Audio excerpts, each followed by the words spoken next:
Karena memang beliau ini dulu juragan sayur. Ya kita tahu kalau pengusaha kan kadang-kadang nggak polos-polos juga kan gitu. Itu udah posisinya makan, buang air, terus juga buang air kecil. Jadi kasur posisinya emang udah payah posisinya. Ketika saya pulang sampai rumah, saya nggak berani tidur di dalam rumah sama anak sama istri. Ini mah mungkin perasaan saya atau gimana. Ada yang ikut. Malam pertama itu di sini sakit. Jadi dari sini sampai ke sini sakitnya, kayak ditusuk.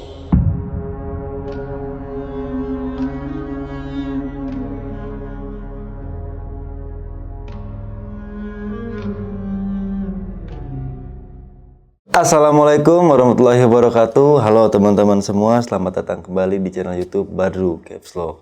Ketemu lagi sama gue Adit yang akan menemani kalian nih mendengarkan pengalaman dari tamu kita hari ini. Jadi alhamdulillah hari ini kita sudah kedatangan tamu yang akan berbagi pengalaman horornya pada saat beliau menjadi seorang Rocky. Apa sih Rocky itu dan siapa sih si Rocky ini? Oke, daripada penasaran, langsung aja kita dengerin pengalaman dari tamu kita hari ini. Tapi sebelum itu, buat kalian yang punya pengalaman horor, langsung hubungi nomor admin ini nih. Oke, yuk. Langsung aja kita merinding syahdu.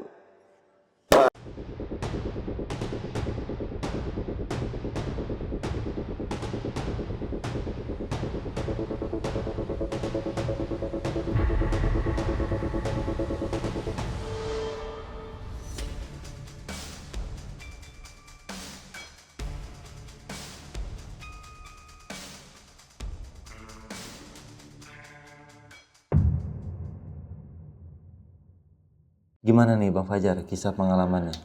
Sebetulnya saya sendiri backgroundnya itu interior. Sebetulnya. Jadi saya itu usaha interior. Satu, yang kedua memang saya ngajar ngaji. Oh. Jadi setiap malam Selasa di rumah. Itu saya ngajar ngaji memang. Jadi setiap hari ya saya ngurusin dagangan interior, datang ke gudang, ya ngirim barang. Awalnya gitu aja. Nah cuman memang di tahun 2022 hari Jumat saya niatnya mau bikin konten. Konten apa nih Bang?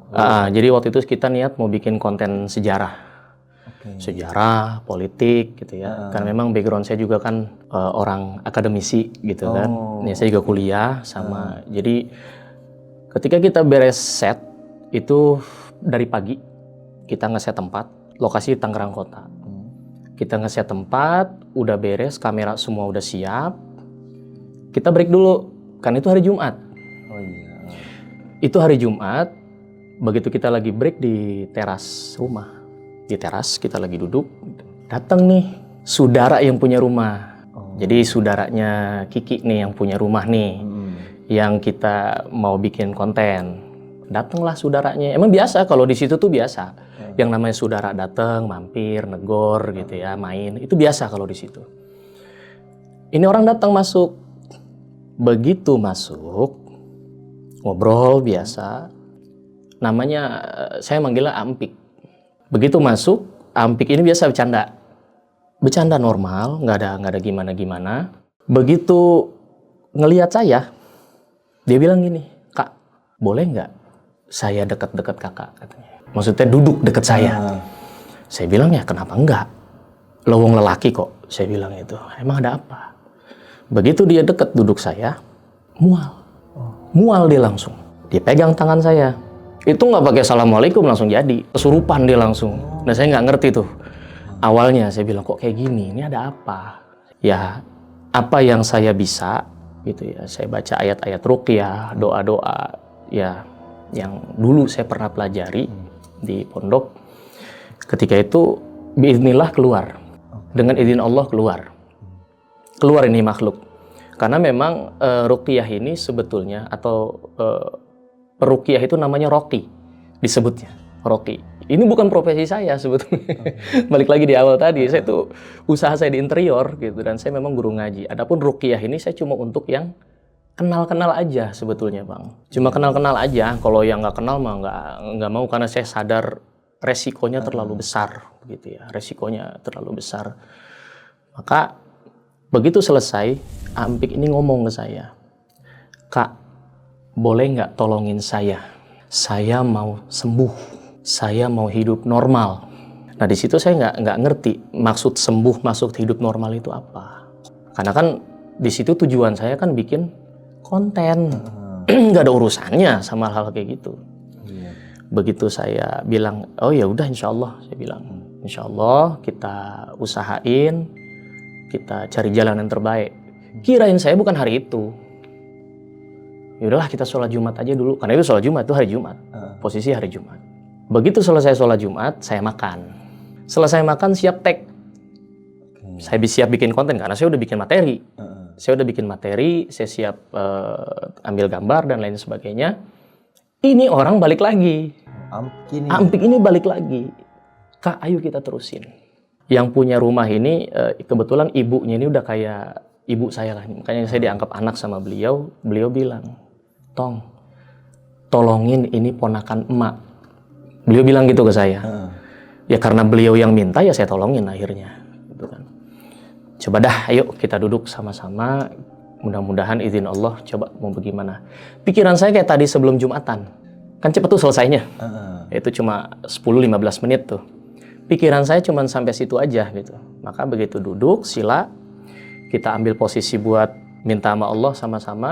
Ayat-ayat ruqyah dari mulai Fatihah, ayat kursi, ya. Pokoknya ayat-ayat ruqyah dan doa-doa. Teriak. Dia teriak. Berarti ini makhluk kedua ya. Kan makhluk pertama tuh tadi sebelum Jumatan. Itu nggak ada perlawanan. Itu langsung keluar. Nah yang kedua ini ngelawan nih. Teriak, dia bilang, "Cucu gua mau diapain?" Nah, saya itu nggak pernah menganggap makhluk-makhluk begitu tuh spesial. Nggak. Karena walau bagaimanapun kita ini khalaqal insana fi ahsani taqwim. Kita ini manusia yang Allah ciptain sempurna. Ngapain kita takut sama yang nggak sempurna kan gitu. Itu saya tepok mulutnya. Saya tabok. Berarti kan dia menganggap Ampik ini cucunya. Nggak ada ceritanya orang mati nyurupin, itu nggak ada. Maka saya tabok mulutnya, saya lanjutin lagi doa-doanya, saya lafalkan, minta sama Allah. Dan itu emang sulit keluarnya. Sulit. Ya, sampai pada akhirnya begitu saya lafalkan doa-doa dan lain sebagainya, ayat Quran, ada reaksi, saya dicekek. Tapi balik lagi, nggak akan pernah bisa bikin mati kan kalau kayak gitu mah, nggak bisa. Tetap diterusin lagi, lemah lagi, dibacain lagi terus sampai saya sendiri agak kebingungan gitu. Kok bandel amat ini makhluk? Nah, cuman memang guru saya pernah ngasih tahu ada satu doa pendek yang kalau kamu baca, ini jin mau badung kayak apa lari. Nah, saya bacalah doa ini, Bismikallahumma, sambil di titik-titik tubuhnya itu saya totok gini lah, pelan-pelan, nggak kenceng, nggak, karena buat apa kenceng-kenceng juga, kan gitu. Sampai akhirnya biidznillah keluar, biidznillah keluar. Kirain saya selesai, belum, ganti lagi. Masuk yang ketiga. Masuk yang ketiga. Kalau pikiran saya bukan masuk sih itu, justru keluar. Oh, oke. Keluar yang selama ini itu keluar, justru keluar. Nah yang ketiga itu justru lebih unik, perempuan. Nah kalau ini nggak ada perlawanan, tapi dia nari. Dan saya ingat beliau ini memang mewakili kampusnya sudah sampai ke luar negeri. Siapa nih? Ampik ini? Ampik ini iya, untuk nari tradisional. Nah cuman memang ketika nari itu saya biarin aja, saya diemin, pengen tahu kayak apa. Sampai akhirnya diem, saya bilang keluar dah, izin Allah. Saya bilang kasihan capek. Dari sebelum Jumatan ini, saya bilang. Ini udah 3 kloter berarti nih, saya bilang kan. Tolong keluar. Dia bilang nggak bisa. Saya lafalkan lagi ayat-ayat ruqyah. Entah ayat ruqyah itu ada beberapa bagian yang saya ulang-ulang terus. Karena memang kan kasusnya sama ini kan. Untuk mengeluarkan. Itu sampai saya mau dicium. Ini saya dipegang. Itu dideketin sama dia begitu. Ya itu saya dorong atuh. Ini kasus seumur hidup. Baru itu saya ngalamin itu. Separah itu. Separah itu emang. Sampai pada akhirnya biidnillah lagi keluar. Itu kejadiannya itu lama, itu bisa 10 sampai 15 menit itu. Sampai 20 menit bahkan. Karena perlawanannya masing-masing makhluk itu beda. Ada yang ngelawan mukul, ada kalau ini ngelawannya ya perempuan gimana sih? Iya. Dia nangis, dia marah, nyubit. Sempet dicubit juga, dicubit, ngegodain, ini saya dipegang-pegang. Dan memang begitu saya tahu beliau ini seorang penari, saya pernah diunjukin videonya begitu, memang luas narinya, bagus, wajar kalau sampai luar negeri. Dan memang, iya saya akui itu memang. Ketika saya itu udah, inilah keluar lagi, ganti lagi. Makhluknya. Ganti lagi. Nah ini yang saya sampai ditendang. Oke, itu gimana awalnya tuh? Kalau ini memang begitu ganti, langsung posisi pasang kuda-kuda silat. Oh, mencak gitu. Mencak, betul mencak. Apa saya lawan nggak? Makhluk kayak gitu kalau mencak gitu jangan dilawan. Ngapain dilawan? Biarin. Kalau kita lawan kasihan yang badannya ini, kasihan ampiknya. Kan ada orang yang sampai dipegangin rame-rame gitu. Biarin aja, biarin. Karena kita juga harus mikirin yang punya badan, begitu kasihan. Begitu mencak, saya pegang pelan-pelan, mau duduk, mau ngomong. Saya tanya, ini ngomong apa namanya? Begitu ngomong, saya tanya, ini kamu mau ngomong apa ke saya? Ada yang mau disampaikan enggak? Apa dan lain sebagainya. Dia bilang, nggak ada. Ngapain gua ngomong? Saya bilang, terus kenapa bisa diem di badan anak ini? Dia bilang, ikut. Karena anak ini pernah belajar pukul. Oh. Ya, pernah belajar pukul, terus ada beberapa ritual juga yang pernah dijalanin. Ya sudah, karena memang nggak mau keluar, biidnillah dengan ayat-ayat ruqyah, doa, dan lain sebagainya, keluar. Saya capek. Udah capek banget itu posisi, udah hampir 1 jam itu posisi. Saya bilang, A, gimana kalau kita ke rumah, A? Ampiknya udah sehat nih, udah sadar. Gimana kalau kita ke rumah? Karena saya curiga rumah nih ada apa-apa. Khawatirnya ada sesuatu, ada dan lain sebagainya. Kata beliau, ya udah, ayo kita ke rumah. Kita datang ke rumah, ayah beliau lagi sakit. Itu udah posisinya makan, buang air, terus juga buang air kecil. Jadi kasur, posisinya emang udah payah posisinya. Dan sebagaimana kita tamu, kita datang, minta izin. Minta izin dulu. Saya bilang, Kong, saya minta izin, ini di rumah kayaknya ada yang ditanam. Izin Kong ya, saya cabutin, saya bilang gitu. Dan alhamdulillah ayahnya ini sekarang sudah almarhum. Ayahnya ini ngizinin. Ya udah Tong, lu cabutin dah katanya. Tapi ini ngomong-ngomong, nih benda, nih barang, engkong tanam sendiri, apa gimana? Kata beliau, gue yang tanam. Kenapa ditanam? Saya bilang, buat jaga-jaga, maksudnya jaga keluarga, kata beliau. Oh, buat jaga keluarga. Karena memang beliau ini dulu juragan sayur. Pengusaha, ya yang kita tahu kalau pengusaha kan kadang-kadang nggak polos-polos juga kan gitu. Setelah dapat izin, Bismillah, saya nanya, di mana titik-titik engkong nanam? Dikasih unjuk yang pertama tengah rumah. Fine, kita gali tengah rumah. Bener nggak nih ada barangnya? Begitu digali, bukan saya yang gali Kiki nih, kameramen yang saya mau bikin podcast. Ya. Ditunda dulu tuh. Ditunda dulu akhirnya. Memang Kiki ini ngaji juga di rumah tiap malam Selasa begitu. Oke, begitu digali sama linggis, dipukul, digedor begitu, empiknya jadi. Ngamuk lagi, kesurupan lagi. Jadi saya bilang, terusin gali. Saya pegang ampik, saya jagain. Saya nggak mau baca ayat apapun, yang penting barang ini kegali dulu. Kalau barangnya udah kepegang gimana kita? Kan begitu. Begitu sudah kegali, ada memang barangnya. Pertama paku karatan, kedua jepit rambut, yang ketiga pahat. Itu udah lama banget itu. Dibungkus plastik hitam. Plastiknya juga sudah sudah robek ya. Sudah robek karena udah lama ditanam di situ. Dan empiknya sadar. Saya tanya lagi, ada lagi nggak Kong? Ada. Di mana? Di kamar depan. Di sebelah mana? Di pojokan katanya, dekat jendela. Akhirnya, di sini bukan? Saya bilang gitu. Iya, betul. Begitu digali, jadi lagi. Nah, ini nemplok di tembok. Nemplok kayak cicak. Itu seumur-umur, saya belum pernah nemu. Maksudnya ngerukyah begitu ya. Ngerukyah paling ya dia teriak, nangis, muntah begitu ya. Atau apapun lah reaksinya, cuman diam atau ngamuk. Kalau itu nemplok di tembok. Itu ada siapa aja deh orang waktu belajar? Di situ ada saya, Kiki, ada adik saya, ada ibunya Kiki juga. Terus ada satu lagi namanya Bang Adul, sama dia juga ngaji di rumah juga.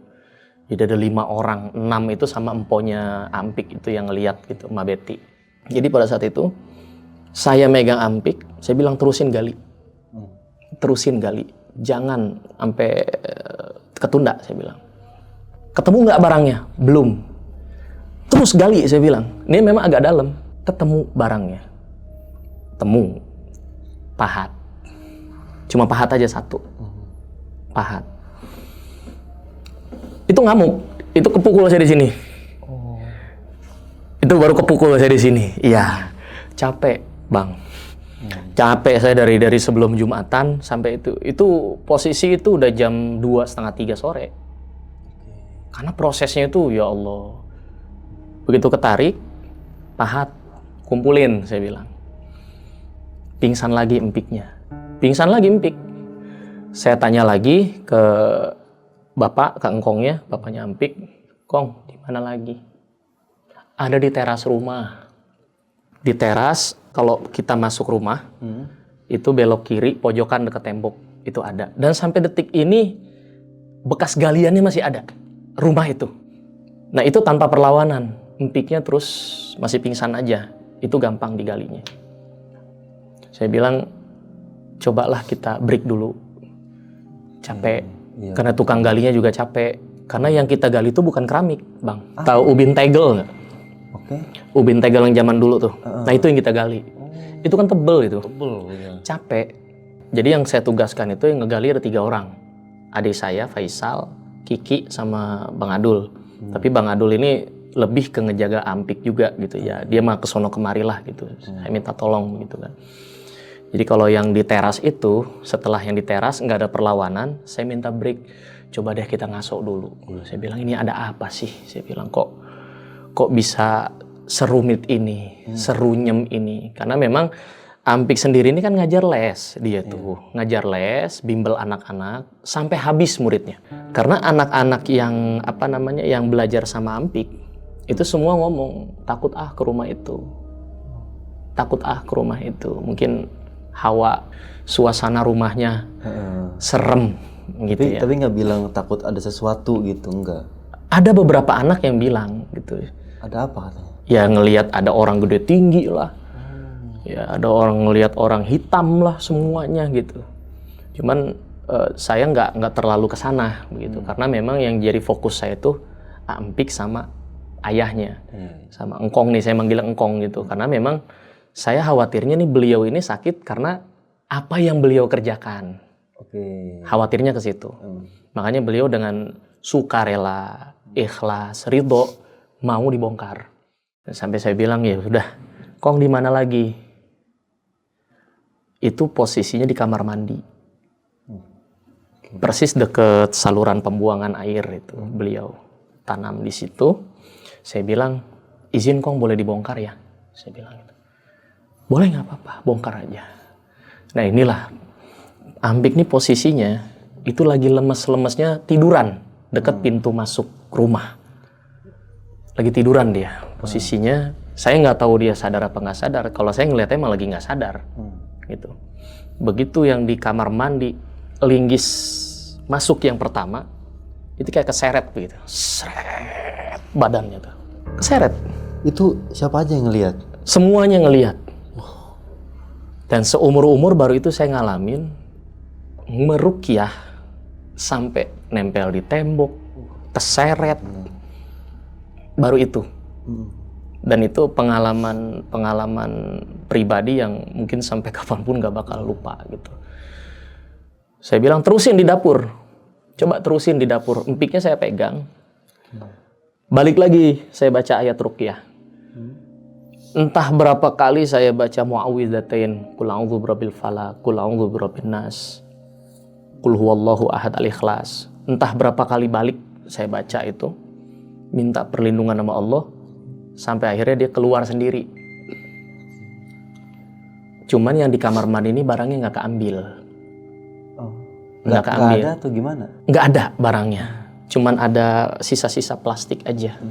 Saya tanya, Kong ini barangnya apa yang di kamar mandi? Emang kecil-kecil, paku karatan aja katanya. Cuma paku karatan, jepitan begitu-gitu aja. Terus di mana lagi, Kong? Terakhir beliau nunjuk di atas kusen. Memang ada kantong plastik di situ. Ada kantong plastik gantung. Terakhir itu saya bilang, ini apa? Buka aja. Begitu saya buka, di situ ada gabah, jarum, sama telur soang utuh. Atau telur angsa ya. Kalau orang kampung bilangnya soang. Telur soang utuh. Tapi telur soang itu udah nggak ada isinya. Karena begitu saya buka, saya belah, udah kopong aja. Kata yang punya rumah, dulu ada itu isinya. Terus saya bilang, ini kemana isinya? Nggak tahu. Nah, saya pikir itu udah selesai. Sampai situ udah selesai gitu. Saya bilang udah capek. Udah capek karena udah jam 3. Udah jam 3:30 saya bilang, bentar lagi azan asar. Belum selesai. Belum. Kita lagi pada duduk, empiknya jadi lagi. Dengan bahasa yang saya juga nggak ngerti, apa itu bahasa Cina atau bahasa apa. Intinya ngeracau mulutnya. Mulutnya itu ngeracau, mulutnya itu. Susah keluar. Kalau itu susah keluar. Sampai saya nggak ngerti lagi harus baca apa, harus kayak gimana. Harus, ya mungkin dia nggak ngerti kalau itu bagaimana. Tapi saya ada satu lagi, balik lagi ke doa yang awal. Bismikallahumma. Karena doa ini menurut riwayat, doa tertua yang ada. Karena ini doa ini ada sebelum Rasulullah sendiri lahir. Jadi orang-orang Arab sebelum Rasulullah, orang-orang Quraisy sebelum Rasulullah ini udah kenal doa Bismikallahumma ini. Udah gitu. Memang masyhur ini riwayat gitu. Biiznillah keluar setelah ngoceh hampir setengah jam. Yang nggak ngerti itu ngoceh apa? Nggak ngerti. Saya apa ini bahasa China, apa ini bahasa apa gitu, nggak ngerti saya juga. Keluar dan empik ini nangis. Setelah keluar baru dia bilang, Kak saya capek Kak. Iya saya juga ngerti, saya juga capek, sama semua orang juga di sini capek. Saya bilang begitu, sama. Kak saya pengen sembuh. Iya sabar, saya bilang begitu. Kita minta sama Allah. Coba yang terakhir nih kayak gimana? Ada satu kamar. Yang kamar itu memang jadi gudang. Coba buka yang ini. Begitu dibuka, jadi lagi. Yang ke-10 berarti. Ya. Memang kamar ini jadi gudang. Ada kandang burung segala macam, barang bekas. Sampai almarhum bapaknya bilang, gue minta ridhonya, gue minta maaf. Kalau memang selama ini gue salah langkah, salah tingkah, gue mohon ampun sama Allah. Pas beliau bilang begitu, selesai semua. Ternyata kunci dari semuanya itu adalah di ayah beliau. Kita semua nyender, duduk. Saya tanya ke beliau, ke Ampik, AA dulu pernah ritual? Atau ada doa yang AA pernah amalin dan lain sebagainya? Dibilang pernah. Ritual buat nari katanya. Oh wajar. Yang di rumah Bu RW itu saya hampir dicium kan sama makhluknya tuh. Terus apa lagi? Setelah itu nggak ada lagi sih. Buat penjiwaan nari aja katanya begitu. Terus begitu saya lagi duduk, saya diem, nggak ada obrolan apapun di rumah itu. Tapi orang banyak, tapi nggak ada yang ngobrol. Ampik bilang ini, Kak, maaf ini mah. Dia bilang, apa tuh? Saya itu 17 tahun lebih nggak pernah keluar sperma. Ya, Nggak keluar sperma? nggak pernah keluar sperma. 17 tahun? 17 tahun. Dan setiap saya deket sama perempuan, saya suka sama perempuan, perempuan itu ngejauhin saya. Oke. Dan yang saya bingung, suara dia tuh mendadak gede. Sebelumnya gimana? Kayak cewek, ngomongnya tuh gemulai, Oke. kemayu banget udah. Tapi selesai itu, tadi saya bilang kita diem, gak ada obrolan sama sekali, kayak emang udah semuanya capek. Dia ngomong, "Kak, kok suaranya gede?" Dia bilang, "Saya keluar sperma. Dan ini saya senang, saya bahagia." Oke. Kan kita kalau laki-laki normal itu kan kalau kecapean tuh pasti keluar lah gitu kan. Tapi kalau ini dia bahagia. Jadi saya bilang ya bersyukur sama Allah. Saya bilang dikasih nikmat lagi kayak begini. Sekarang PR-nya mandi. Oke. PR-nya mandi, mudah-mudahan ini selesai. Dan barang-barang yang ditarik semua dari rumah saya kasih tahu ke ayah beliau. "Kong, ini barang-barangnya. Bener, ini engkong yang nanam. Iya, ini gua yang nanam. Waktu gua masih dagang dulu di kota. Berarti udah kecabut semua ya? Udah, kalau ini mah." Dan biiznillah, izin Allah, ini aki-aki minta makan. Tadinya nggak pernah mau makan. Mau makan semua. Saya kira itu udah selesai lah. Saya bilang, "Berarti udah selesai ya, saya bilang. "Saya izin ke rumah, balik lagi ke rumah Ma RW." Saya bilang, "Saya mau istirahat." Akhirnya kamera nganggur. Iya. Karena kita mau bikin konten. Akhirnya kan, kita mau bikin konten. Nggak jadi. Sempat saya baru pikir, apa ini aja dijadiin konten gitu. Tapi kan balik lagi, saya kalau megang orang, rasa-rasanya kalau di videoin tuh kurang etis lah begitu ya. Takut ada hal-hal sesuatu yang sifatnya pribadi begitu ya. Mungkin kalau sekedar di awal atau di akhir mungkin nggak ada masalah begitu. Dan saya balik dah ke rumah Ibu RW. Balik lagi saya ke rumah Ibu RW. Istirahat dulu. Istirahat sambil, apa saya lepas? Enggak. Pikir nanti kalau saya mau pulang ke rumah, saya lihat dulu situasi sama kondisinya kayak apa. Tapi memang setelah saya balik ke rumah, engkong nih, ayahnya beliau bilang gini, "Kak Empik, kok gua ngerasa ini rumah kayak baru dibangun suasananya. Maksudnya anginnya, harumnya. Lebih positif lah ya bro. Iya, kayak baru-baru jadi nih rumah. Kayak dulu baru gua bangun nih rumah." Iya. Dan itu saya temukan itu pas Ampik nyamperin lagi. Kata bapak katanya, "Ini rumah kayak baru dibangun." Ya, saya anggap selesai sudah.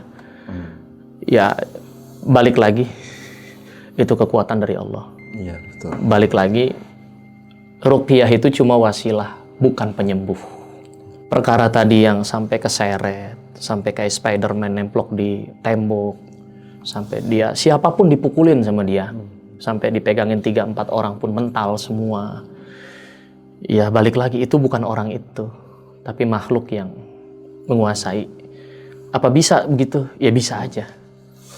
Bisa, karena jin juga banyak jenisnya kan. Iya. Ya. Jadi setelah itu ya saya pulang ke rumah Ma RW lagi. Saya numpang istirahat, sholat asar. Karena emang kan belum sholat asar itu. Itu belum sholat asar. Kita belum sholat asar. Emak ngasih makan. "Udah Tong, makan dulu Tong, capek," katanya begitu. Sampai kakak perempuannya Ampik ini datang ke saya, nyamperin ke rumah Ma RW, nyamperin karena kebetulan kan posisinya itu ponakan. Oh. Iya, makanya dia bilang tolongin ponakan emak. Mungkin kalau bukan beliau yang ngomong saya nggak mau, karena saya bilang saya mau tapi yang kenal-kenal aja. Saya mau cuma sama yang kenal. Jadi ini bukan profesi begitu ya, karena saya tahu ini resikonya nggak kecil, begitu. Ya beruntungnya kan ini kan nggak ada hubungannya dengan pihak ketiga, dalam tanda kutip dukun gitu. Ya nggak ada hubungannya, ini murni karena memang perilaku pribadi gitu ya. Jadi begitu saya selesai istirahat sampai maghrib, habis maghrib saya niatnya mau pulang istirahat, ada lagi yang assalamualaikum, datang lagi. Itu depan rumahnya Bu RW. Heeh. Ya, depan rumahnya Bu RW, Mbak Rini namanya itu. Oh. Nah, sama ibunya datang, posisinya ngomong ke saya, Bang Fajar tolongin anak saya. Saya bilang emang kenapa? Kok kesurupan terus ya? Saya bilang ini posisinya lagi hamil. Karena memang kelihatan. Oke. Kelihatan lagi hamil 4-5 bulan itu janinnya itu. Lagi hamil, saya bilang udah coba periksa belum? Atau mungkin karena efek stres atau gimana? Enggak, ini mah beda katanya gitu. Coba dah. Akhirnya saya ngeliat lagi Mak RW. Gimana Mak? Saya bilang, udah tolongin, kasihan orang udah nyampe. Ya udah saya tolongin lagi. Tapi kali ini bukan di teras. Karena ini perempuan. Yuk kita ke dalam aja. Nah ini disaksiin sama Mak RW sendiri, sama ibunya, ada Pak RW di situ. Ada anak-anaknya Pak RW ngeliat juga. Begitu saya bilang, Po, lepasin aja ya. Jangan ditahan-tahan. Maksudnya entah mau nangis, mau ketawa, mau bergerak apapun. Karena saya harus nyari cara, beliau ini kan lagi hamil. Iya. Kalau saya salah baca ayat, kan ayat Quran itu ada dosisnya. Ada asror disebutnya, ada rahasianya. Rahasia di dalam rahasia, huruf dan juga makna serta kata. Itu kalau saya salah baca, khawatir kena janin. Sedangkan iya kan keras. Iya, khawatir ini kenapa-napa gitu. Tapi saya yakin Quran itu syifa. Quran itu penyembuh. Insya Allah, saya bilang. Tetap saya pilih-pilih ayat kekhawatiran mah ada gitu. Cuman begitu saya baru baca bismillah gitu. Posisinya saya pakai sarung tangan karena lain mahram. Itu pun saya sentuh begini. Ya di bagian belikatnya. Karena jin itu paling senang itu daerah belikat sama di sini. 2 jari di bawah susu. Makanya orang-orang kadang-kadang suka mual. Ya, kalau yang ruqyah mandiri itu kadang-kadang suka mual. Asal ditarik begini, dari bawah pusat ke atas itu suka mual. Makanya saya titiknya di belikat itu.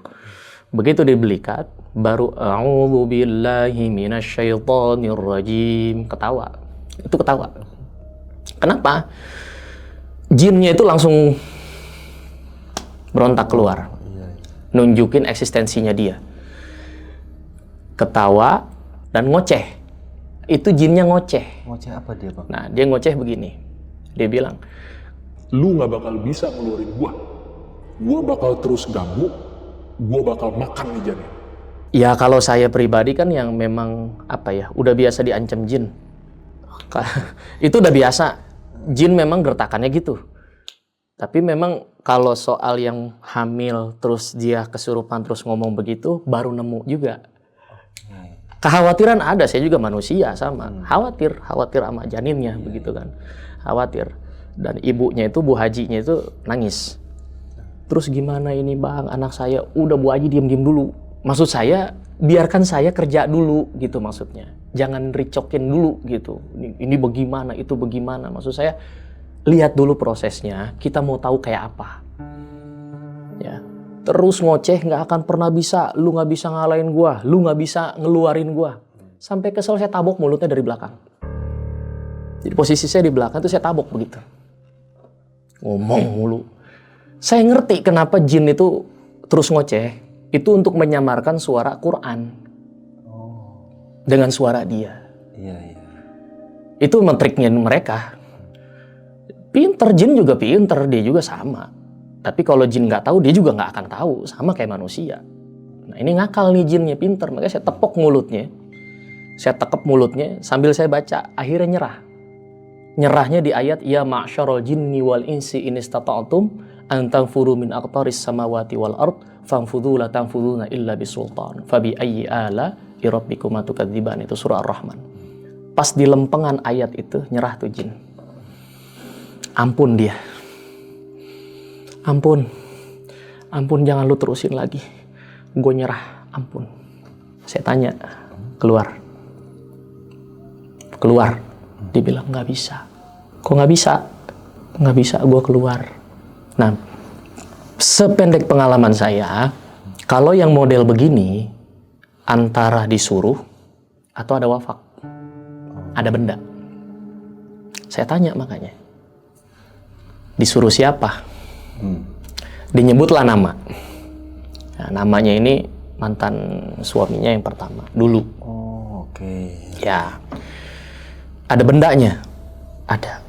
Bisa sekarang ke rumah, ambil sendiri, bisa. Bangun, dia berdiri, jalan dari rumah Bu RW ke rumahnya. Orang ngelihatnya, dia itu sadar. Aslinya dia nggak sadar. Jadi jalan dari rumah Bu RW itu sekitar jaraknya 30 meter lah ke belakang. Gitu. Sampai rumahnya, itu pintu rumah ditendang, ada lemari, itu bekas, bukan bekas sih, masih bagus lah itu. Kayak lemari piring, yang pintunya kaca itu. Oh iya. Ya, pintunya kaca, bawahnya dibuka, itu saya lihat dalamnya itu memang ada tas-tas cewek. Yang sebesar-besar ini, gitu ya, yang sebesar ini, kecil gitu. Memang disusun rapi di situ. Saya bilang, ambil, cari. Begitu sama dia dibuka satu-satu, ada 2 tas terakhir. Nah, bukan yang paling belakang justru. Kirain saya paling belakang, justru yang di tengah nih, di dua tas terakhir nih. Begitu dia buka di situ, keambil wapaknya, dilempar ke saya. Jujur ini makhluk. Saya ambil, saya bilang, ada lagi nggak selain ini? Ada. Gimana? Dia tunjuk depan rumah. Memang pintu masuk rumah itu ada jendela, di bawahnya itu kayak ada gerobak kayu gitu, kotak kayu. Saya bilang, di kotak kayu? Bukan. Di dalam tanah. Gitu. Oke. Kesekian kalinya kita hari itu harus gali-menggali. Gitu. Mau nggak mau dong kita gali. Ketika kita gali, agak dalam, lumayan lah, agak segini lah gitu. Begitu dia diangkat, itu saya juga seumur hidup baru itu ngelihat apel jin segede gini. Gede banget ya? Gede itu apel jin. Nah, mungkin bagi yang belum tahu, apel jin itu bukan apel, itu cuma sebutan aja. Memang bentuknya kayak apel, tapi itu cangkangnya itu dari tembaga atau kuningan. Nah, dalamnya itu bukan buah, tapi dalamnya itu madat. Madat itu seperti menyan. Nah, seperti menyan yang biasa dibakar gitu, tapi bukan menyan gitu. Nah, tapi jenisnya namanya madat. Nah, ini memang dipakai untuk ritual-ritual tertentu gitu. Nah, begitu diangkat, itu kayak habis keluar kulkas. Dingin, berembun. Seumur hidup saya harus dihadapkan dengan fakta yang selama ini saya nggak pernah lihat. Saya kan orangnya masa bodoh lah urusan-urusan begitu, tapi ya kalau depan mata kita mau gimana? Kan begitu, saya selalu ngedepankan logika dulu, nalar dulu, apa kata Rasulullah dulu, kan begitu. Sudah itu semua kita lakukan, apa yang terjadi, terjadilah. Ya itulah yang terjadi. Ketika diangkat, coba saya buka, benar madatnya masih utuh, ada 2 kantong. Itu sebesar ini kantongnya, di laminating gitu. Tapi nggak saya buka. Ada 2 kantong. Saya tanya lagi, ini posisi belum sadar ini. Ini belum sadar. Ya. Belum sadar dia. Saya bilang, ada lagi nggak? Ada. Di mana? Tuh. Di atas pintu. Di apa sih? Lobang kusen. Nah, di atas lobang kusen. Saya tarik. Begitu saya buka, itu isinya apa? Apa, Bang? Taring babi. Taring babi segede gini. Saya tanya lagi, ada lagi nggak? Nggak ada. Ya sudah. Sekarang biiznillah keluar ya. Izin Allah keluar. Kasihan. Tetap nggak mau keluar. Wapaknya saya bakar. Langsung dibakar di situ? Saya bakar di situ. Di lobang di mana ditemuinnya apel jin. Saya buka dulu, saya sobek-sobek dulu kertasnya, saya gunting-gunting dulu ininya. Kainnya, kain penutupnya itu, kain pembungkusnya, karena khawatir kalau dibakar utuh, khawatir ada efek. Maka saya gunting habis dulu biar kepotong-potong tulisannya dan lain sebagainya gitu. Ngerinya ada asrornya di situ. Dalam tanda kutip ada kekuatannya di situ. Begitu dibakar selesai, nyerah. Dia mau keluar, tapi di luar dugaan kuat lagi nih makhluk. Kayak ada power line gimana sih? Dia ketawa lagi, saya dicopot, sampai bapaknya juga dilawan. Nggak ngerti itu power dari mana, kekuatan dari mana. Sampai saya bilang, Kong Haji pegangin palanya, saya bilang, maksudnya jidatnya gitu, ditekap begitu, dipeluk dari belakang kan, kalau ayahnya mah kan boleh kan ya. Biar saya fokus di ubun-ubun, kita selesaikan aja langsung dari ubun-ubun. Di situ saya cuma baca, khoba'tu nafsi wa anfusakum fi khazaini bismillah. Aqfaluha thiqati billah, mafatihuha la quwwata illa billahil alil azim. Lepas itu semua. Langsung sadar nangis. Nangis yang dia pegang pertama ini. Anaknya yang di perut. Yang di perut anaknya. Saya bilang, coba anaknya. Iya, besok saya mau periksa, Bang. Saya tanya, Empo dulu mondok. Dulu di pondok suka ada wiridan nggak? Ada. Apa? Baca roti, gitu ya. Sholawat dan lain sebagainya. Saya bilang, tolong baca lagi, Po ya.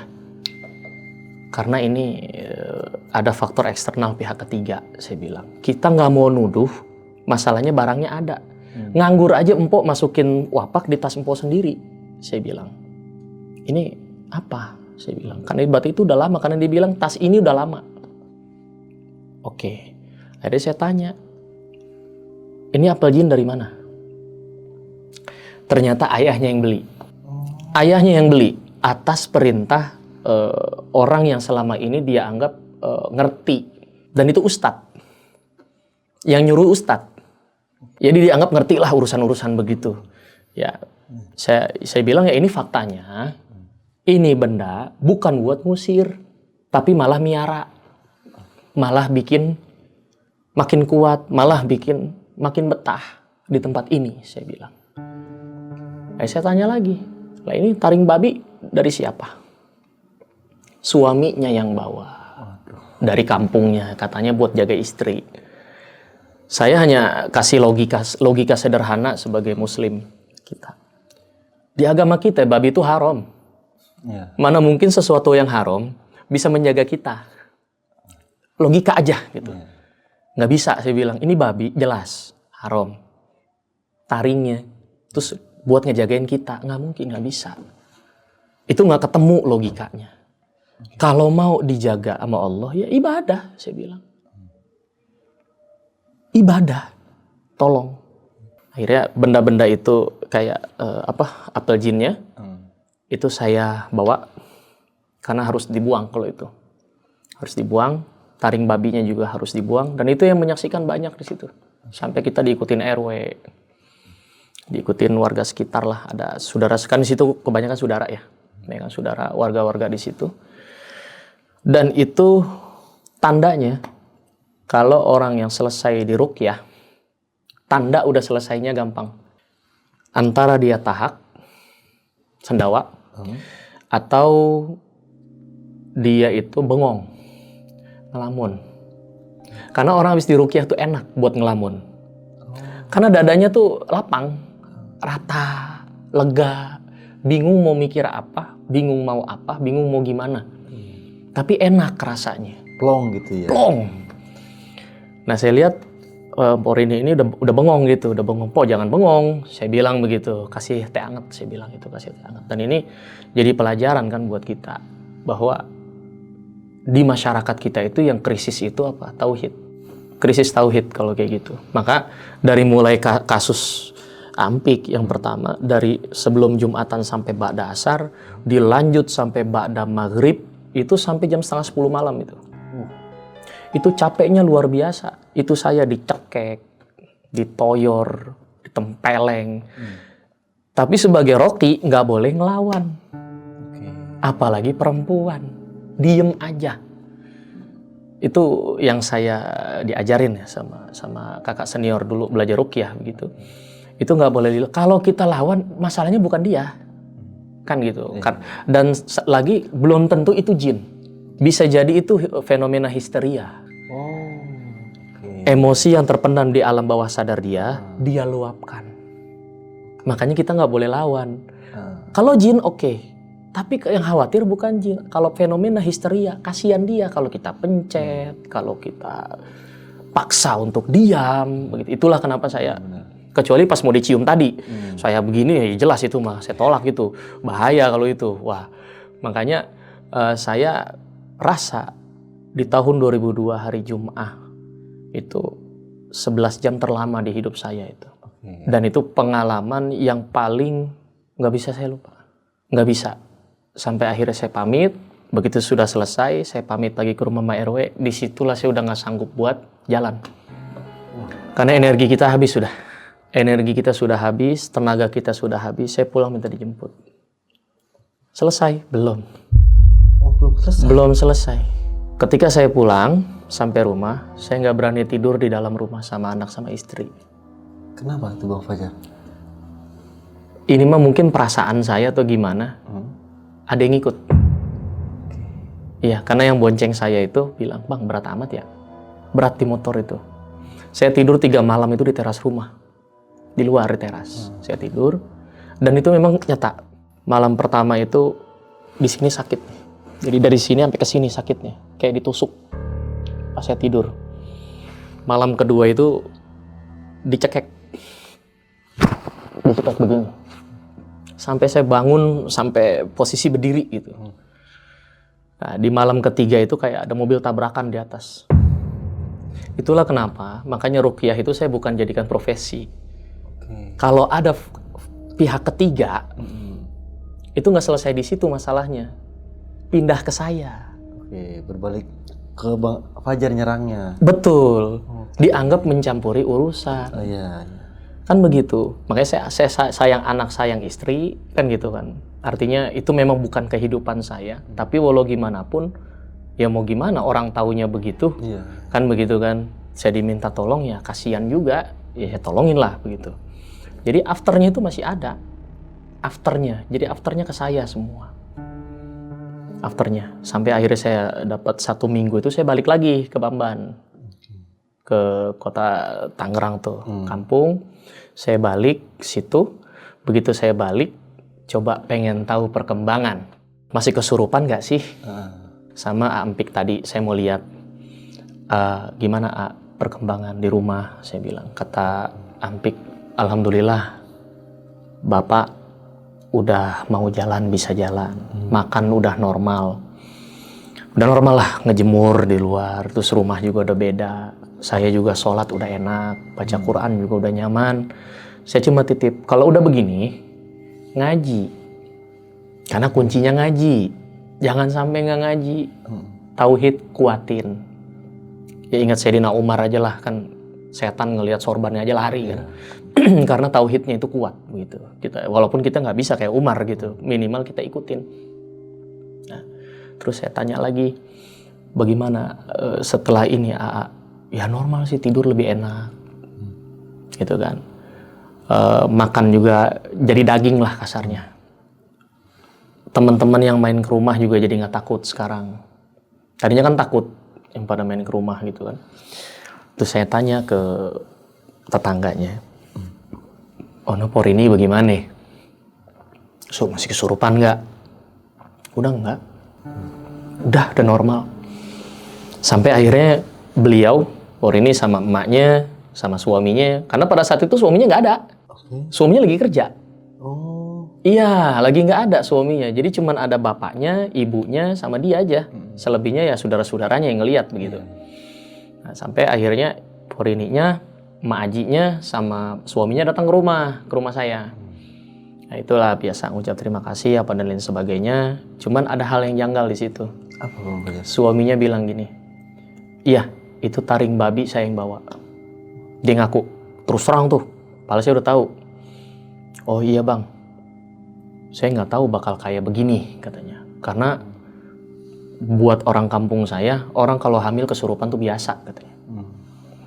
Saya bilang, istri saya juga ngerasain hamil sama, tapi nggak pernah tuh kesurupan.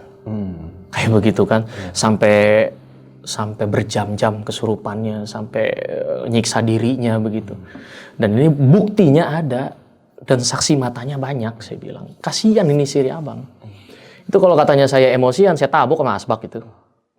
kita udah capek luar biasa, wala terima kasih nggak ada dari suaminya. Ya, itu resiko. Nggak boleh ngeluh. Balik lagi nggak boleh ngeluh. Karena apa? Orang-orang yang biasanya lari ke ruqyah, itu biasanya uangnya sudah habis sama dukun. Tadi, beli apel jin tuh mahal, Bang. Apalagi segede gitu di atas 6-7 juta gitu. Mahal itu. Dan saya yakin taring babinya pun itu mahal. Dia pun beli mahal. Jadi orang-orang yang lari ke ruqyah, itu biasanya uangnya sudah habis ditipu dukun biasanya.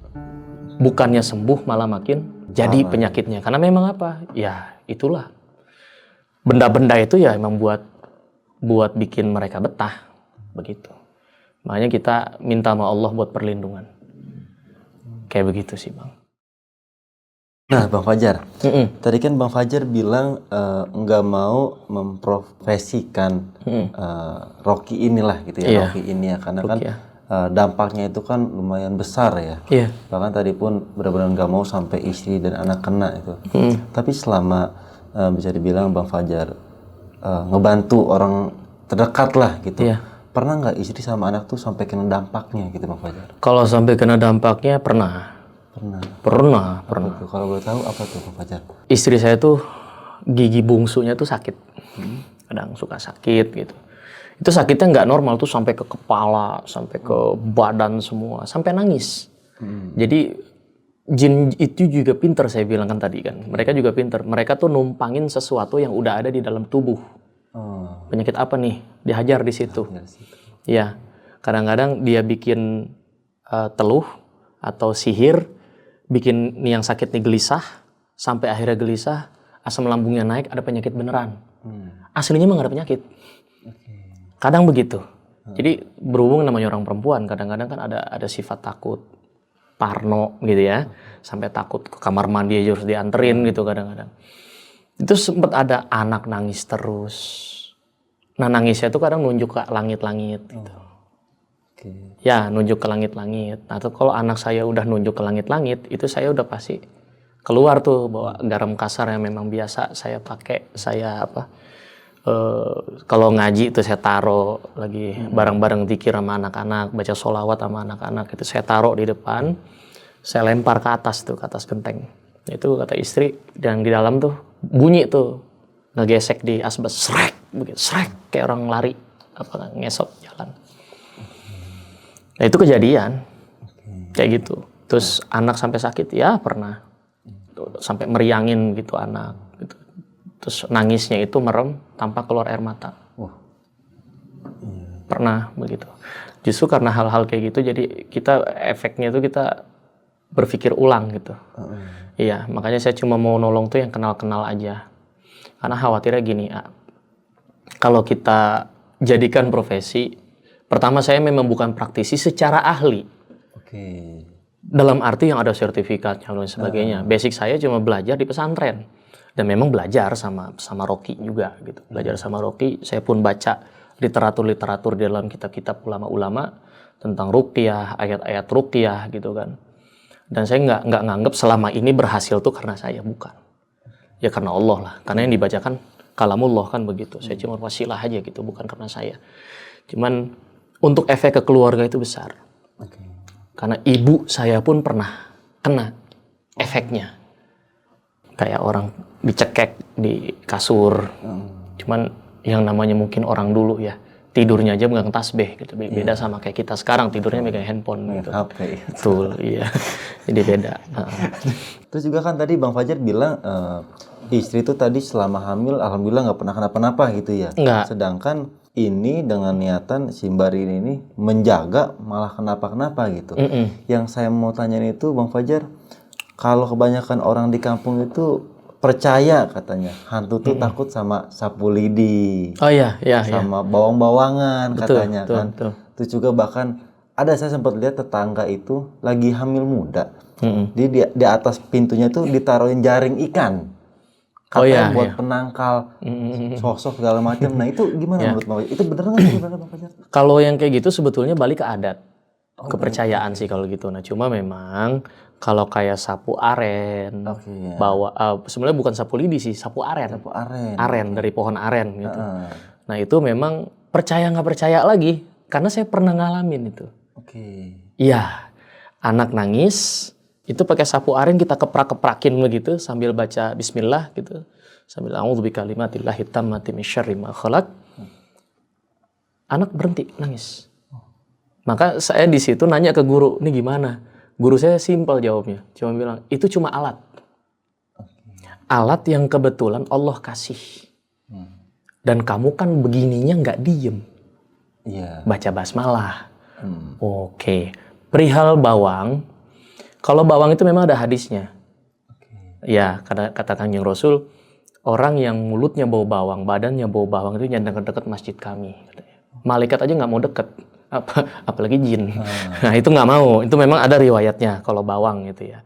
Nah kalau soal jaring dan lain sebagainya, peniti gitu ya. Nah kalau saya mandangnya itu adat aja sih. Nah itu kalau kita bantah orang tua, nah turutin aja. Saya pun begitu. Ibu saya waktu istri saya hamil anak pertama tuh, pakai bawang, peniti segala macam gitu ya. Saya ikutin, tapi saya nggak yakini. Iya. Karena fahasbunallahu wa ni'mal wakil. Cukup Allah yang menjadi wakil kita, yang jagain kita itu. Gitu. Tapi saya nggak bantah adat itu, saya ikutin karena memang ada bawang. Bawang itu riwayatnya ada. Nabi aja bilang kalau bau bawang tuh mulut, badan, jangan deket-deket masjid kami, jangan deket-deket tempat sholat kami. Apalagi jin, nggak suka dia begitu. Nah, jadi itu mah adat sih sebetulnya. Diyakini banget ya jangan. Ya seolah-olah kita nggak punya Allah. Seolah-olah yang ngejagain adalah jaring, jarum, bawang. Itu mah alat aja. Ya wasilah aja. Terlebih kan ada riwayatnya. Kayak gitu Bang. Oke, nah terus kalau untuk Aempik nih, itu kira-kira sekarang kondisinya gimana tuh Bang Fajar? Bang Fajar kapan terakhir ketemu Aempik ini? Terakhir saya ketemu Aempik itu sekitar 4 bulan yang lalu lah. Karena memang terakhir 4 bulan yang lalu saya ketemu Aempik itu di acara nikahan. Terus malamnya saya ketemu juga. Kalau kondisinya sih sehat walafiat, cuman memang sekarang tuh kayak jadi lebih peka aja dia sama situasi lingkungan. Nah normalnya orang kalau habis diruqyah itu udah nggak peka. Normalnya, harusnya ya, itu udah nggak peka sama gitu-gituan. Nah, kalau Aempik kebalikannya. Nah harusnya memang ini harus diruqyah lagi Aempik nih, gitu. Karena apa? Kita nggak tahu after ruqyah itu dia ibadahnya gimana, sholatnya gimana, baca Qur'annya gimana, zikirnya gimana, baca sholawatnya gimana. Karena makhluk itu kalau udah habis diruqyah bukan berarti dia pergi, bisa balik atau ganti makhluk yang tinggal di rumah itu. Itu yang harus dipahami ya. Bukan berarti setelah selesai ruqyah bersih apa segala macam. Nah ini balik lagi ke orang yang tinggal di dalam rumah. Makanya kan Nabi juga ngomong ngajarin tuh baca Quran di dalam rumah tuh biar nggak kayak kuburan tuh rumah. Dibacain tuh rumah, dipakai ibadah tuh rumah, kan begitu. Kita kan saya juga nggak tahu. Cuman terakhir saya lihat itu kondisinya memang harus dipegang lagi. Sebetulnya, iya karena terakhir dia bilang, ada komunikasi lagi nggak? Oh iya, ada tuh yang gede tinggi. Cuma saya bodo amat. Ada suara klotek, bodo amat, malah saya omelin, katanya gitu kan. Kata kakak kan nggak boleh takut, katanya begitu. Tapi kan bagi orang normal, itu bukan normal. Harusnya kan saya bilang tadi, selesai ruqyah, harusnya udah nggak peka tuh kayak gitu. Karena banyak. Saya, kayak adik saya, itu yang bertahun-tahun dari SMP sampai dia lulus SMA, itu ternyata ada jin nyarang di badan dia karena amalan. Ketika dia sembuh selesai, udah nggak peka lagi. Dan penyembuhannya 6 bulan tuh waktu itu. Penyembuhannya 6 bulan karena saya awasin terus karena adik sepupu ya. Gitu. Nah kalau ini kan nggak saya awasin, karena harusnya kan kalau memang mau sembuh total itu ya ikut ngaji gitu maksudnya, biar sambil saya kontrol gitu. Ini enggak. Makanya saya pas ngelihat, oh ini harus dipegang lagi sebetulnya, tapi saya nggak mau menawarkan diri. Gitu. Jadi kondisinya ya bisa diajak ngobrol, bisa, dan lain sebagainya, bisa. Normal. Cuman ya kayak bocah indigo aja gitu. Padahal kan nggak normal kayak gitu kan. Ya gitu sih. Nah, Bang Fajar, kalau untuk masalah bantu orang terdekat gitu ya, selain Ampik dan Porini gitu, pernah nggak Bang Fajar ngebantu orang, tapi ternyata tuh ini bukan masalah goib gitu dia. Ternyata yang tadi Bang Fajar bilang tuh, dia tuh ternyata cuma memendam sesuatu yang akhirnya meluap secara berlebihan gitu. Ya, ada. Ada. Bahkan nggak cuman itu, yang katanya teluh aja ternyata medis. Malpraktek dokter tuh pernah ada. Pernah ada, sampai buta matanya, sampai kayak anak kecil, sampai diajak ngomong itu ngelantur kemana-mana. Keluarganya kekeh, ini tuh istri saya diteluh. Tapi saya tanya, udah ke dokter belum? Sudah. Udah ke rumah sakit? Udah. Awalnya berobat kemana? Ke dokter Anu gitu, dekat sini, di daerah Jakarta Barat. Ini dokter apa-apa suntik, dan sekarang prakteknya udah ditutup. Oh. Iya, memang kayaknya udah banyak korbannya juga tuh. Dia ngeluh sakit kepala di sini, dan di sini yang disuntik. Ini kan berapa ribu atau ratus ribu syaraf di muka kita kan. Sedangkan ada orang mencet jerawat di hidung aja bisa lewat. Nah itu apalagi disuntik di sini. Nah, itu saya bilang kalau ini medis, nggak ada urusannya. Nah kalau tadi ngerasa dikerjain, ngerasa diteluh, ngerasa digini, ada. Ketika duduk, saya bilang, ikhlas, ridho. Coba ya, jangan ditahan ya, saya bilang gitu. Lepas aja, mau muntah silakan, mau tahak silakan. Karena ruqyah itu kan reaksinya macam-macam. Ada yang muntah, ada yang tahak, ada yang keringetan. Tanpa muntah, tanpa tahak, tapi dia keringetan. Itu reaksi. Ada yang kentut. Sepanjang-panjang dia kentut. Ada yang sampai terkencing-kencing. Ada yang sampai buang air di situ. Ada. Gitu. Jadi reaksinya macam-macam. Makanya saya bilang lepas aja, jangan ditahan. Saya bilang. Begitu saya masuk ke ayat akhir surah Al-Hasyr, itu di lau anzalna hadzal qur'ana ala jabalin la ra'aitu khasyyan mutasaddian min khasyatillah. Itu saya berasa ada yang dia tahan. Karena dia langsung kerasa di napasnya. Begitu. Berasa, saya bilang, jangan ditahan, Jangan. Begitu saya bilang begitu, nangis. Langsung nangis. Kerasukan. Allahu alam itu saya kalau baru nangis saya nggak bisa langsung bilang kerasukan. Kita harus lihat dulu nih apa reaksinya kan gitu. Kalau saya bilang kerasukan berarti ya saya juga bingung, berarti dukun juga saya. Karena saya tahu gitu kan situasinya berarti. Karena selama ini saya kalau ada orang nangis saya lihat dulu. Saya lihat dulu kayak gimana reaksinya, apa ngamuk kah dan lain sebagainya. Jadi kalau kesurupan itu ya biasanya nangis ngoceh. Nah kalau ini nangis dulu, lama nangisnya. Dan nangis orang kesurupan, sepengalaman saya, sama orang nangis beneran, itu beda. Kalau ini nangis beneran, saya bilang, coba ngomong. Coba, ini siapa ya? Karena ada suaminya. Nggak nyaut. Ini siapa ya? Saya juga pura-pura, nggak mungkin. Saya bilang, ini si empok nih yang nangis. Nanti suaminya ngamuk. Saya harus jaga orang ini juga. Si empok ini juga harus saya jaga. Karena ada suaminya. Kalau suaminya tahu ini dia yang nangis, yang ada istrinya digaplok nih. Bahaya. Siapa ini ya? Coba ngomong. Ayo ngomong. Saya bilang gitu. Itu ngomong nangis.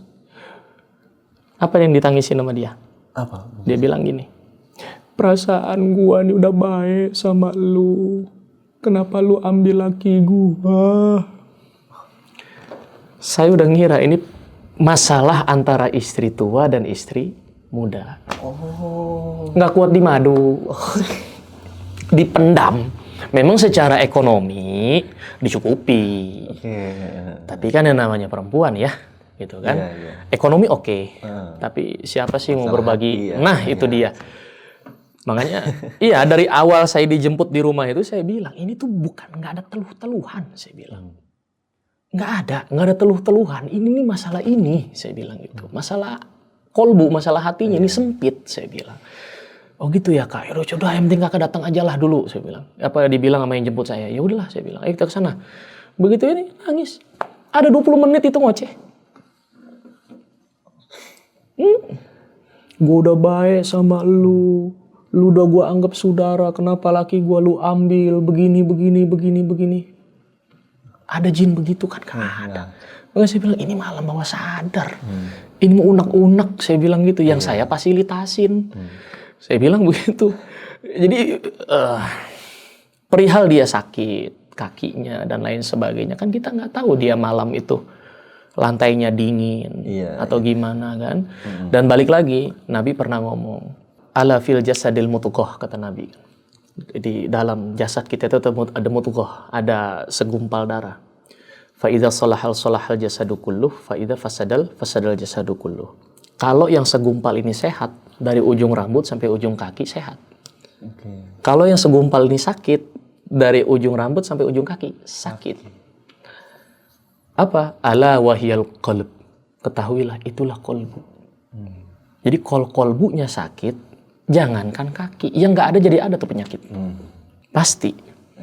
Gitu. Jadi kenapa penyakitnya banyak? Ya iyalah orang kolbunya sakit kok tertekan.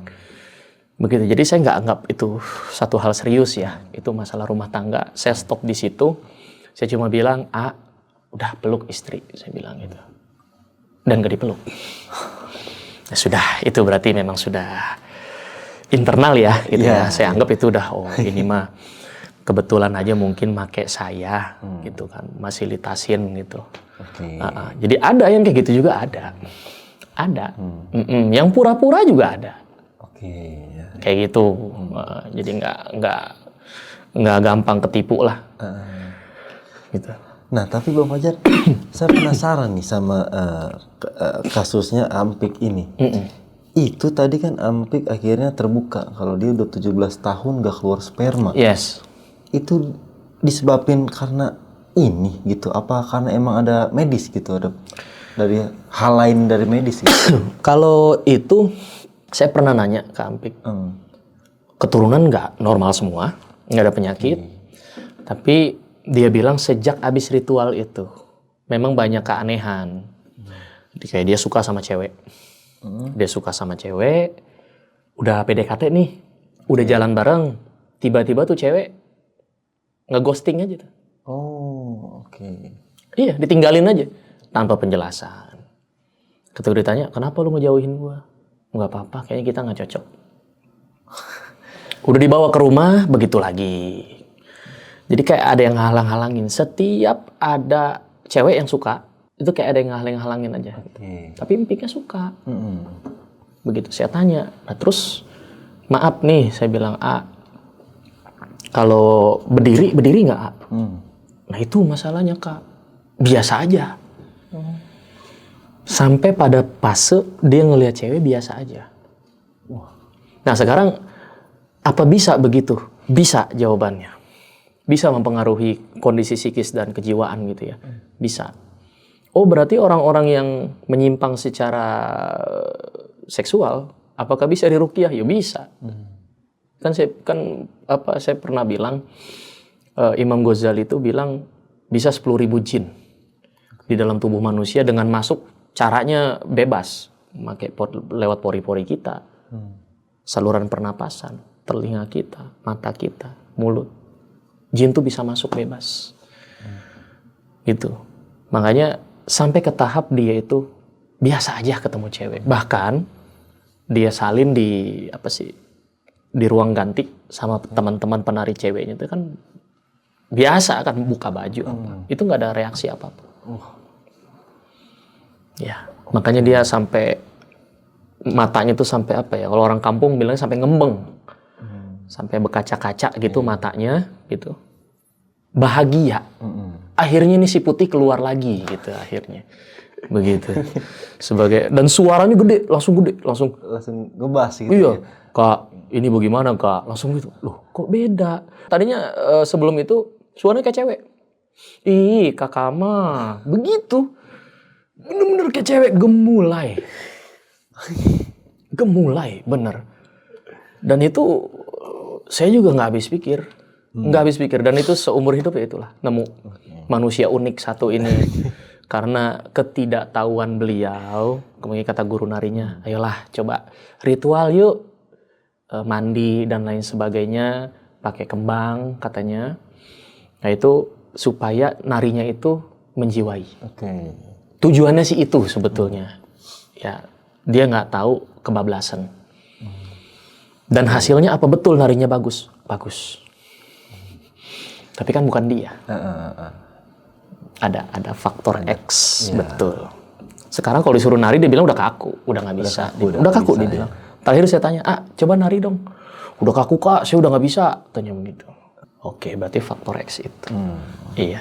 Oke, nah coba buat penonton nih yang mau kita undang gitu, insya Allah kita bakal datangkan Ampik ke sini nanti untuk berbagi pengalaman horornya, komen di kolom komentar. Iya, insya Allah. Nah Bang Fajar, selain Bang Fajar yang tadi saya bilang dan kita obrolin ngebantu orang terdekat, terus juga di usaha Bang Fajar nih interior gitu atau di pondok, pernah nggak ngalamin kejadian yang bisa dibilang horor, bisa dibilang mistis di tempat-tempat lain selain yang ngebantu orang terdekat ini, Bang Fajar? Yang berbau-bau mistis gitu, pernah nggak? Pernah, bahkan di rumah sendiri. Oke. Di rumah sendiri itu ibu kandung saya. Yang kita kira selama ini beliau sakitnya sakit medis. Nah sampai pada akhirnya saya diminta sama guru, coba sholat hajat, minta sama Allah, baiknya gimana? Baca ini surah. Ketika kita selesai, begitu selesai, saya keluar ke teras rumah. Itu ada ular keluar dari kamar ibu saya. Itu yang ngelihat saya, adik sepupu saya. Istri saya pun ngelihat itu ular keluar.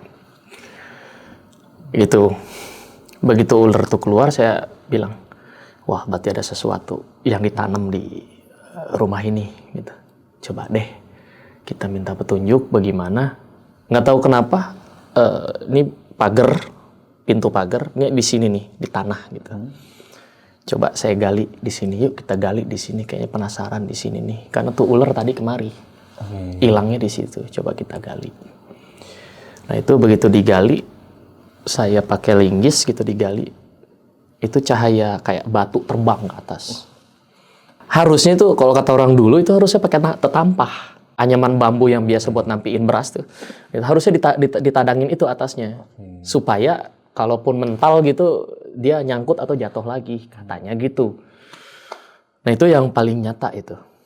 Pas ibu saya sakit. Gitu. Nah kalau kejadian horor yang lain ya paling kalau di pondok, malam kita mau buang air gitu. Kan jauh nih. Kamar mandinya kita ngajak temen. Apa segala macam, kebetulan teman kita juga mau buang air. Nah kita bareng, ya namanya santri ya, rada gendeng gitu kan. Kita ngobrol apa segala macam. Kali ini saya yang keluar duluan. Saya yang beres, saya yang ngajak, saya yang keluar duluan.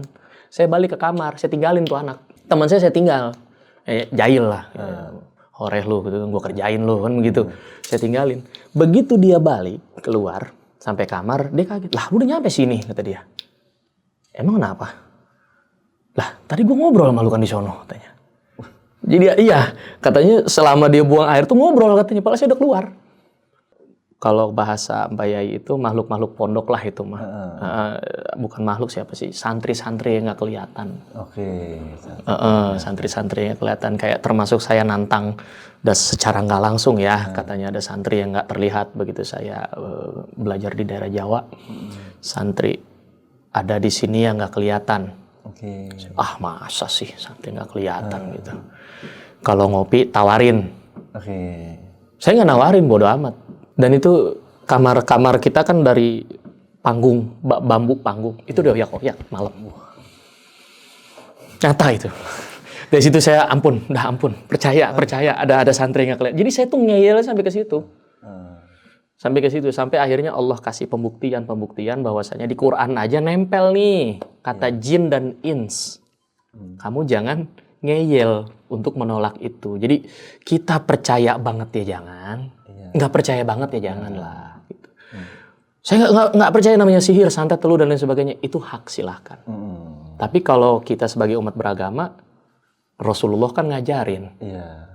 Dari mulai mu'awwidzatain, a'udzubillahi minasyaitonirrajim, a'udzubikalimatillahi tammah, dan seterusnya sampai riwayat Abu Hurairah yang mengatakan jin itu jujur kalau dibacain ayat kursi dia lari.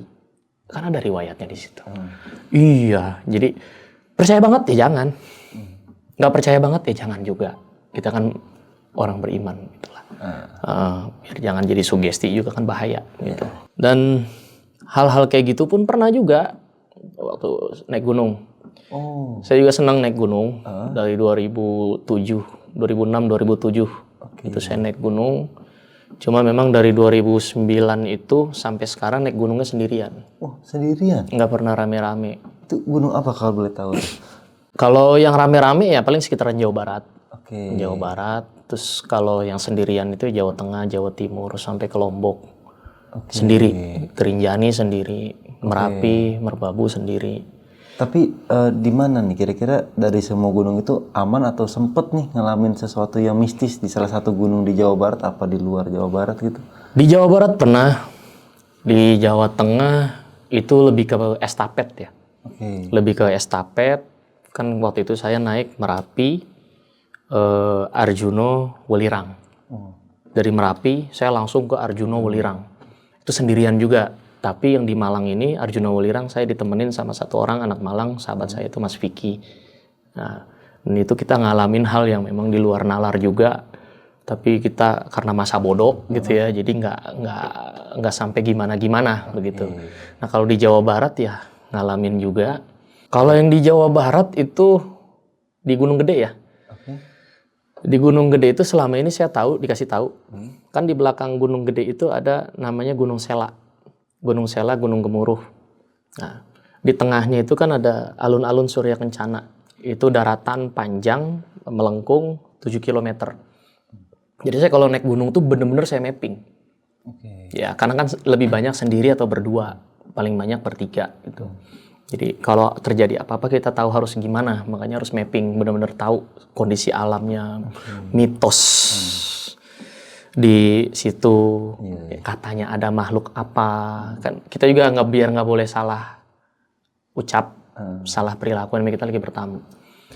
Yang saya tahu cuman di alun-alun Surya Kencana itu katanya ada perkampungan, perkampungan jin. Udah saya cuma tahu itu, dan saya baca di babat-babat Cianjur, oh ternyata ada benda-benda bersejarah juga. Di alun-alun timur Surya Kencana ada Batu Dongdang namanya. Nah itu Batu Dongdang itu katanya tempat minumnya kudanya Eyang Surya Kencana. Eyang Haji Surya Kencana. Nah beliau ini putra katanya. Beliau ini putra dari pendiri Kadipaten Cianjur. Raden Arya Wiratanudatar I atau Arya Wangsa Goparana. Ya, putra dari Arya Ciburang yang di Subang sana makamnya. Beliau pendiri Kadipaten Cianjur, punya istri pertamanya itu adalah dari bangsa jin katanya. Dari bangsa jin. Punya anak itu 2. Nah, ada yang bilang 3. Nah, salah satunya Eyang Haji Surya Kencana.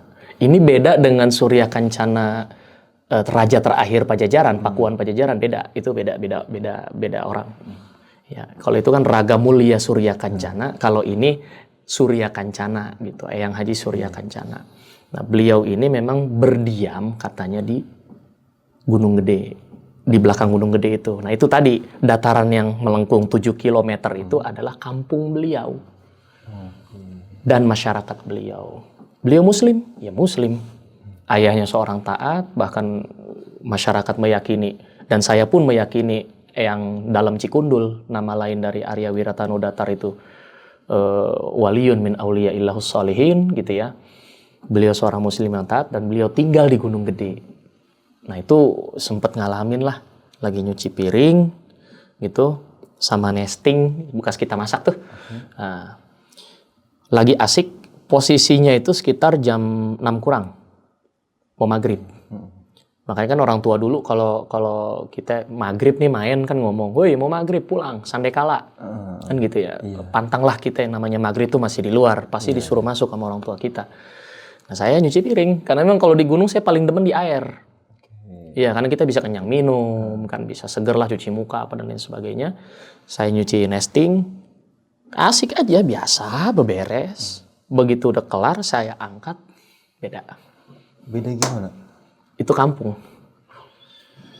Perkampungan. Kampung. Nah itu. Itu yang saya alamin tuh. Kampung rame seperti halnya mau maghrib di perkampungan Sunda. Wah. Banyak anak-anak. Oke. Nah, buat nonton lagi-lagi Itu nih, gimana tuh? Ya Allah. yang mau dengar pengalaman Bang Fajar tentang mendaki gunung sendirian dan punya pengalaman di sana, ayo komen di bawah, komen di kolom komentar. Ya Bang Fajar ya. Diterusin nih. Diterusin. Oke, nah terakhir nih Bang Fajar. Monggo. Kira-kira Bang Fajar ada pesan-pesan nggak untuk penonton di rumah atau teman-teman yang mungkin sama kayak Bang Fajar dulu yang skeptis juga gitu. Silakan Bang Fajar. Jadi sebetulnya gini, kita mau agama apapun, semua diajarkan untuk meminta perlindungan itu dari Tuhannya masing-masing. Dalam hal ini Allah, kita sebagai umat muslim. Jadi yang tadi saya udah singgung, kita boleh nggak percaya. Boleh, tapi jangan nantang. Gitu. Kita boleh percaya, boleh. Tapi nggak boleh terlalu. Nanti timbulnya ada sugesti. Ada perintah ke alam bawah sadar bahwasanya ini begini, ini begini, ini begini, jangan. Lantas apa yang paling selamat? Ikutin jalan agama masing-masing. Yang Islam, kuatin tauhidnya. Minta perlindungan sama Allah. Ibadah, minimal 5 waktu, jangan pernah tinggal. Rapihin wudunya, rapihin sholatnya. Rapihin hubungan kita sama sesama manusia. Tetangga, saudara. Insya Allah selamatlah kalau itu. Asal kita jalanin rukun Islam sesuai dengan apa yang Allah mau. Jangan takut nggak diterima. Ya, jangan takut sholat nggak terima. Jangan. Kita ditakdirin bisa sujud aja itu takdir Allah. Itu satu nikmat buat kita. Ya, yang penting kita sempurnakan rukunnya, syaratnya. Terserah Allah mau diterima apa kagak. Kalaupun nggak diterima sholat kita, sujud kita pasti diterima sama Allah. Kenapa? Karena gerak-gerik kita Allah yang gerakin. Semua itu gerakan Allah. Balik ke agama masing-masing. Percaya banget jangan. Kan gitu. Nantang juga nggak percaya juga jangan. Yang normal-normal aja. Kalau sakit, berobat dulu. Jangan langsung bilang diteluh. Begitu kira-kira. Oke, jadi begitulah pengalaman horor yang dialami oleh Bang Fajar pada saat dulu sebagai Rocky, meskipun itu bukan profesinya ya, bukan profesinya. Bang Fajar hanya ingin membantu orang terdekatnya saja, karena yang tadi Bang Fajar bilang, menjadi seorang peruqyah atau yang disebut Rocky ini resikonya besar banget. Jadi ya nggak sembarangan orang juga. Wah gila sih tadi Aempik yang sampai keseret segala macam, nempel di tembok, itu benar-benar. Nah buat penonton semua yang mau nih dihadirkan Aempik di sini, jangan lupa komen di bawah. Sekali lagi gue ingetin, komen di kolom komentar, oke? Undang Aempik atau gimana, nanti kita bakal insya Allah ya kita hadirkan Aempik di sini untuk berbagi pengalaman horornya. Atau yang mau juga nih dengar pengalaman horornya dari Bang Fajar pada saat beliau naik ke gunung dan masuk ke kampung goib bisa dibilang, komen di kolom komentar. Oke, kalau gitu sampai jumpa di kisah selanjutnya. Dadah. Buat kalian yang punya pengalaman horor, langsung aja chat ke nomor 0877 1671 5337.